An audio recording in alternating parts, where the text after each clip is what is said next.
Hey, what's going on, everybody? Welcome back to the channel. Today, we're still up here in the Northeast in New England at our little summer cottage up here that my family's had since the 70s. And yeah, I only brought like a handful of tackle. I did bring my whole hook box, so this is not reduced down. This is pretty much everything that I use on a yearly basis in that box. But other than that, I've got just the bare bones basics just to go have fun out here on the pond in the rowboat, especially with my toddler Riley. So yeah, we were kind of on bare bones here, but since we have the whole arsenal of hooks here with us, I figured I'd go ahead and do a video where I just talk about the one hook that I go through the most. I mean, for the most part, all these hooks here, they've all got their situation. They've all got a time and place and technique that I like to use them with. But there's one hook, and odds are, if you've watched my channel for any length of time, you've probably heard me talk about it. You might hear something new about why I like this particular hook in this video.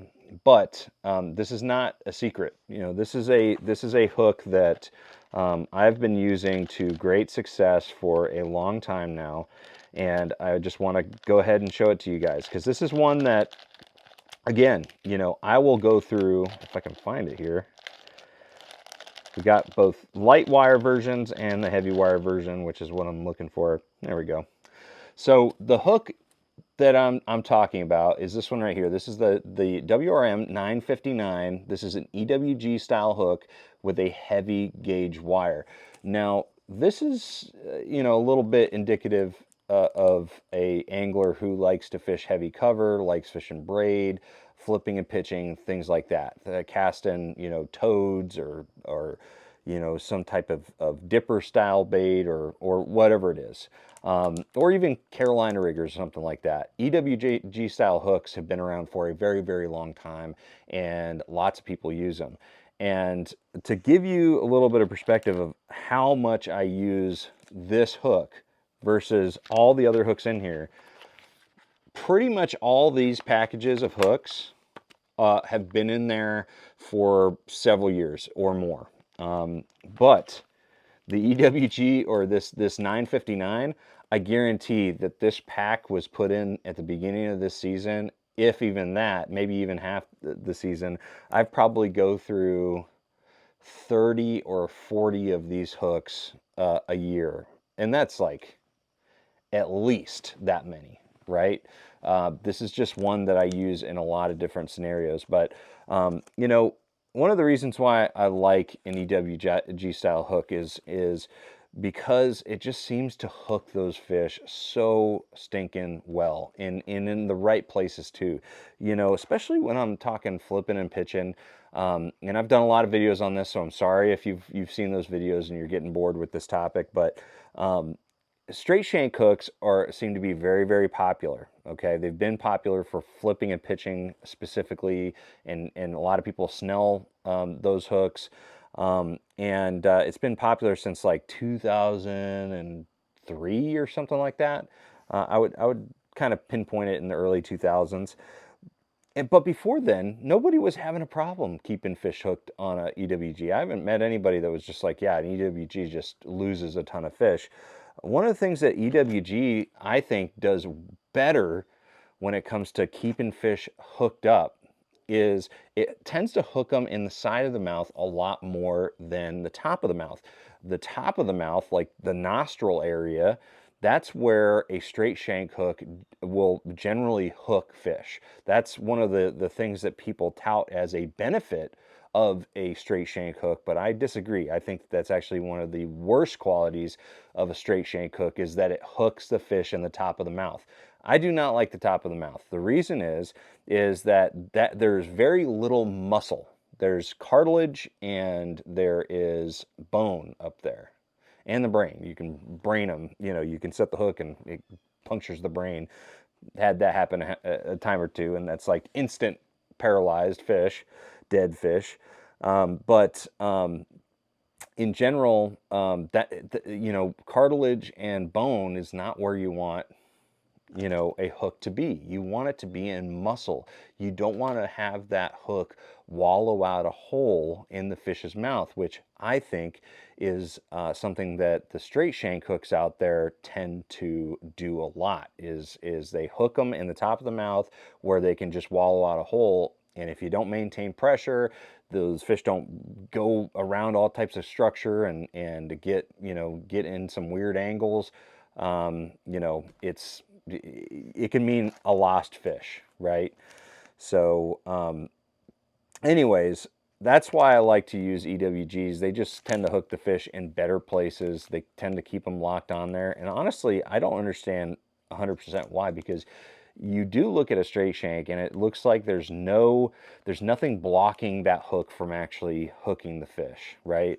But with the EWG, it just doesn't look, it looks like this portion, the front portion, the eye portion of the hook, it's just too lined up with the hook point, and it's just not going to get a good hook set. So I'm not. It's crazy that it does get a really good hook set. I will admit that.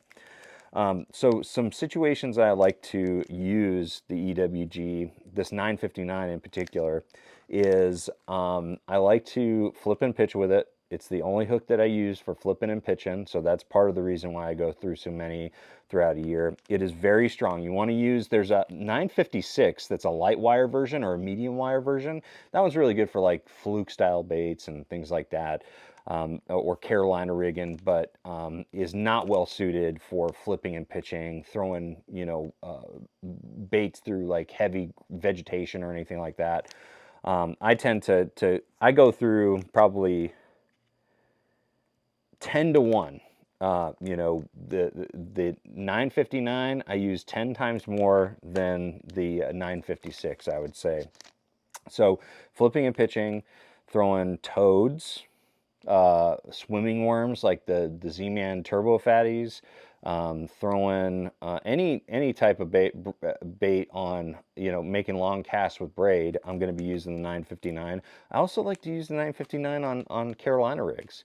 I think that an EWG style hook really works well with Carolina rig baits because it kind of creates a situation where the bait isn't fully, it creates kind of a keel type situation where the bait's not fully grinding on the bottom.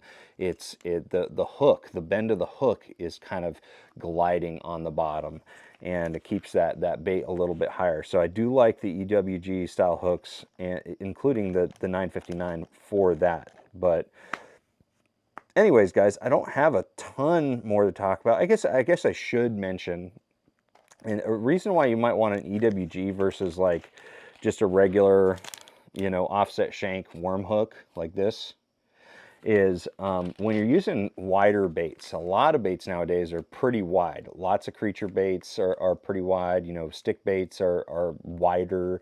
You want more of a gap. You don't want that bait to really ball up on your hook and prohibit you from getting a good solid hook set. So that's why EWGs are the best style for pretty much all creature baits, but also thicker bodied worms and things like that. So just keep that in mind. But anyways, guys, I just wanted to go ahead and talk a little bit more about that hook. It is by far, if I was to suggest a hook for just general bass fishing, fishing with soft plastics, you know, Texas rigging, it would 100% be an EWG style hook.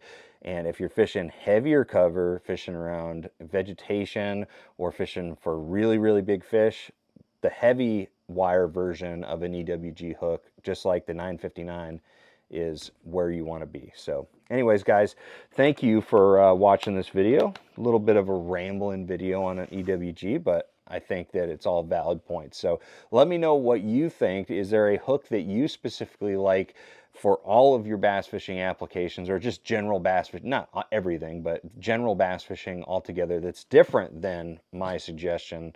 I want to know in the comment section below. Thank you guys so much for watching. Make sure you like, share, subscribe. I'm going to see you out in the water. Trust the process.